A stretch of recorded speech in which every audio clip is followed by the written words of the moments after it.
Hello, welcome to On Your Watch. This show will give you tips on finding that job and getting that job that you really want. I have experts to interview about phone interviewing as well as executive recruiting, where the jobs are, what you need to know, and tips for anybody at any point in their career.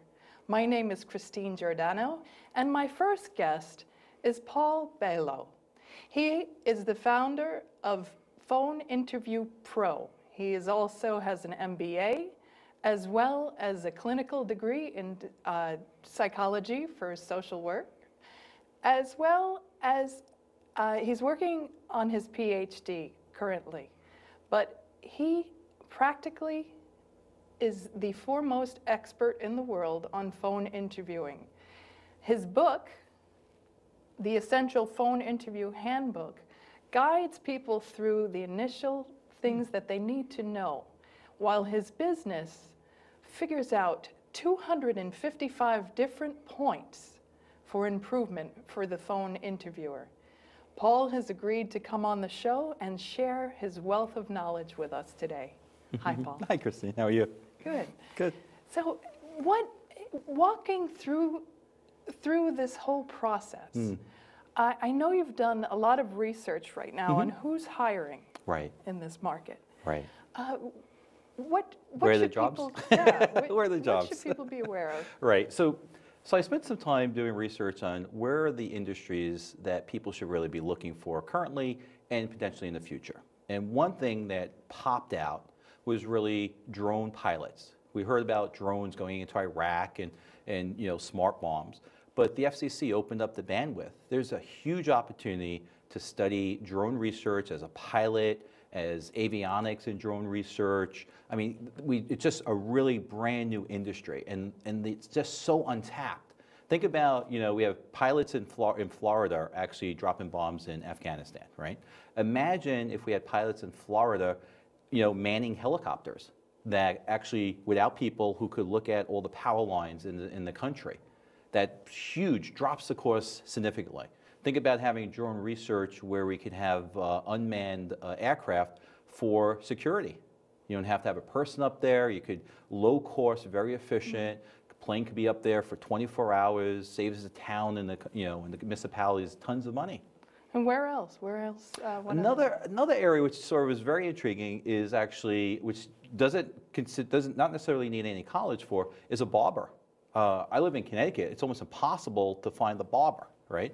So to get a haircut, and I don't have that much hair, so it's really to find the barber who can actually give you a shave, who give you a haircut, who's under the age of 60. So it's really phenomenal that the amount of people who just don't look at becoming a barber, I mean, it's a huge opportunity. Yeah. And then you have like the typical, engineer, software engineers is another big one, right? But within software engineer, there's also this thing called the iPod, and the iPad. I mean, to be a technician to help figure out the problems when the screen gets broken, and the idea of that telecommunication component when people have all these cell phones, huge opportunities in repair. Another thing that was really shocking, which you don't need a college degree for, is small engine repair. I do my snow blow. I live in Connecticut. We get a ton of snow, so I have a snow blower. But to find someone to fix that engine, almost impossible. So think about everything you have in your shed or your garage that needs to be fixed. You have a weed whacker that has a small engine, needs to be fixed. Where do you go? You have a lawnmower, you have a snow blower, you have a weed whacker. All these things need to be fixed. Huge opportunity. Huge. And also the other trades like plumbing and huge. I don't know. I mean, welding. I call the plumber. Actually, I call it rotor-rooter. It cost me $300. Now, I don't know, and it was done in 15 minutes. So you're talking $1,000 an hour here, right? So I don't know. I mean, plumbing, electricians, huge opportunity, absolutely huge. Heating and ventilation is another really area for growth. I mean, I don't know, it's pretty hot out, outside today, right? So, I mean, most people can't survive without heat. Most people can't survive without air conditioning. Huge opportunity. Every house, or most of the houses in the United States, have heating and ventilation. Huge opportunity for people in that arena. Mm-hmm. Oh, fantastic. Now, let's say you've gone through that initial round of interviews. You've met face-to-face with hiring managers, right. and they're saying, well, you know what, we'll call you. We'll be in touch. So now you have to prepare for that once-in-a-lifetime phone interview, where just about every business uses, right? You need to present yourself over the phone. So what's the first thing you should keep in mind? Right, so great question. So the first thing you have to realize is, what is the phone interview? At Phone Interview Pro, we conceive the phone interview as any time that phone rings. Okay, so it's not the scheduled 1-hour conversation with the hiring manager. It is throughout your entire job campaign. When that phone rings, it's game time. Okay. The interesting thing when we did the research, and we've interviewed CEOs, COOs, vice presidents, directors, managers, and the research is based off of what the market wants from you, the candidate. The number one thing, which is absolutely shocking, is decisions were made that what makes or breaks the phone interview is the first 5 seconds. First 5 seconds makes or breaks the phone interview. So how should you answer? Hello, hello, this is? Right, it's a great question. So the way I answer that is to answer it professionally, okay? And it's not hi, it's not yeah, it's not yep, it's hello. Now, you have to answer that question or sound professional, you have to be assertive, and you have to be confident. So the way you first answer that phone is crucial, because the person on the other end, since they haven't seen you yet, is the fact that they're making it fight or flight. They're going to say, Christine, I want to talk to you, or they're going to say, can't wait to get off this phone call. Okay? Just like when you and I first met, you either said, I like Paul Bailo or I don't like Paul Bailo, right? Or if you're walking down Park Avenue in New York City, people are coming towards you. We just trained through evolution, I like this person, I don't like this person. What we found out, that same evolutionary trait happens on the phone interviews the minute you open your voice. And what we try to train people to do is really to do something good before your phone interview. Do something nice for someone, right? Buy your wife some flowers, buy her some candy. Do something nice for someone. And what we're seeing is doing something nice for someone becomes part of you, and it comes out in your voice. So the day before your phone interviews, be nice. Be ready for the phone interview. Be emotionally, mentally, physically, and emotionally ready for that phone interview. These days, everyone has a cell phone. It's so convenient to be out and about, and then, oh, you've got your phone interview in your pocket. Right. What do you suggest about? No cell phones. None. No cell phones? No cell phones. Stop the cell phones, really. Why? Well, one, the reception. Two, we've been trained over time to just keep talking and talking and talking on these cell phones, right? Cell phones don't give you the quality. It doesn't give you the control. And what we're seeing is that old clunky landline has a higher quality of sound. So absolutely no cell phones. We've done evaluations for an entire school in Connecticut. Every single student, we went through the evaluations, every single student received a degradation of score because they didn't have a landline. You have to have a landline if you're looking for work. Just like you have to have a resume, you have to have a cover letter, you have to have a nice suit, you have to have a landline. And what kind of research should you prepare yourself to do? Sure, in terms of, for the book? For the interview itself. Yeah, so what we recommend is 3 days for the research, okay? First day, you're collecting all the data, right? You're in the library, you're Googling, you're just acquiring everything you possibly can about the job, about the company, about the culture, and also about the environment in which the company is playing in. Day two, we want you to take all that information and put it into useful information that you could have a very high-end conversation. Day two, what we'd like you to do is to write down on a piece of paper 3 world-class questions.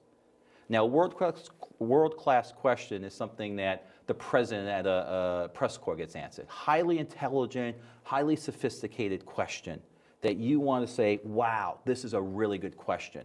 And what it does is it reflects how intelligent you are when you ask that question during the phone interview. Nice. Now, what do you want to set up in the phone interviewer's mind as they interview you? Right. So people have to understand that the phone interview is not about them. the phone interview is about the hiring manager. That's the first thing, okay? The goal of the phone interview is to solve the other person's problem. It's not about selling, it's about solving. And once you get into this mode that you're listening to the person's problem and you're sitting back as a consultant and you're trying to solve that person's problem, and the problem you're trying to solve is listening to the problem and the solution is you, okay? And you really want to try to understand that. The goal of the phone interview is to create mental video in that person's mind. The entire phone interview is about creating a mental picture. Of what? You in that job. What? Yeah, you in the job. Oh, okay. So the goal is as you're talking to the person, everything you do, everything you say should resonate around creating a story. And the story is I could see you in that position. For example? Okay. So when you start saying hello, right, and you're very professional and you connect, and you've done your research and you say, wow, this person's really smart. They know you're going to be really smart because you took the time and you wrote really good questions. The research indicates that you would get a better score during the phone interview by asking really good questions than by giving really good responses. And by the words you use and how articulate you are, starts creating a mental video in that person's mind. And ultimately, what you want them to come to is you in that position. I could see you in that job. And when we've done the research, people have actually said this.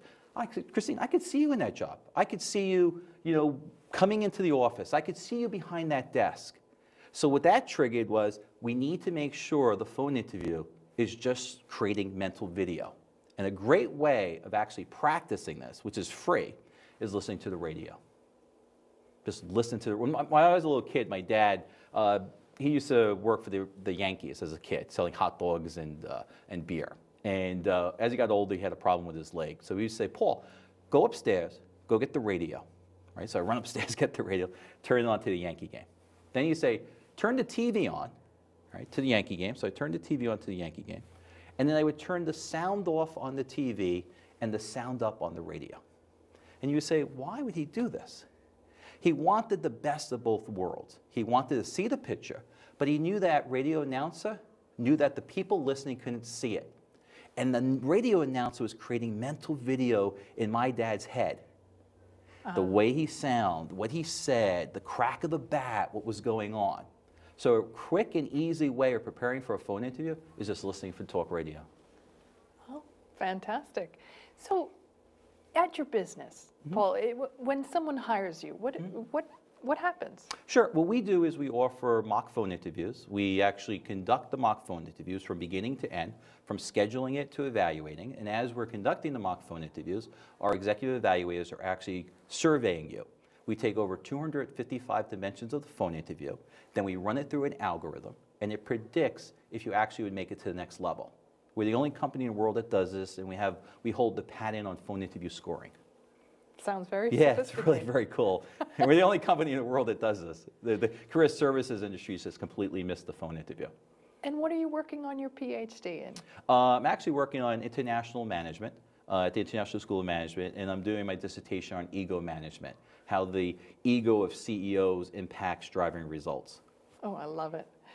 Thank you very much for coming on. Thank you for having me, Christine. Paul has prepared a fantastic tip sheet for us all to review what he just said. Of course, the interview was much better than the tip sheet, but here's a quick review just for you.